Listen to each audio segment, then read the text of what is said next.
bliver nødt til at tage væk et stykke tid. Prøv at se den her nøgle. Den skal du spise. Nogle gange så skal du materiale færdig først.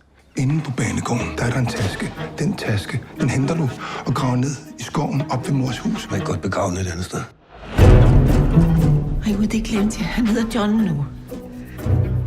Hvorfor fanden vil du ikke have Manfred mere? Altså, du kan jo ikke bare komme hjem, når du har været væk så længe, og så tror at alt er det samme. Ja, John. Så er den dobbelt vælgerne. Må du kraft. Med, hold kæft. Du ligner ham jo ikke engang. Du har ikke engang de rette briller på. Det er vi ved at spare op til. Stop det nu. Manfred, nu fortæl om, hvor den... Er den okay?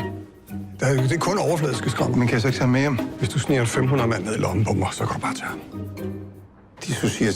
Dissociativ identitetsforstyrrelse. Altså, man kan ikke bare vælge sit eget navn. Jeg kan ikke bare kalde mig selv for Werner Kæmpepik. Altså, det skal afspejle i virkeligheden. Du forstår slet ikke, hvordan det er ved mig. Folk kan virkelig godt lide mig. Fordi du, John, du er sindssyg. Så skal du da ikke lave bane med tosser. Det er faktisk et yderst validt psykiatrisk eksperiment. Skal du til at spille for det rigtige publikum?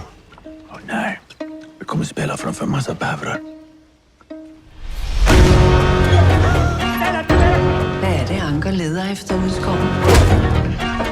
Når man har en hemmelighed, så sætter man en krone.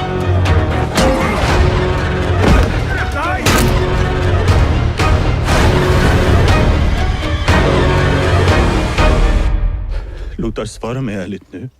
Har jag inte ljust hår? Och är inte mina ögon blå? Jamen,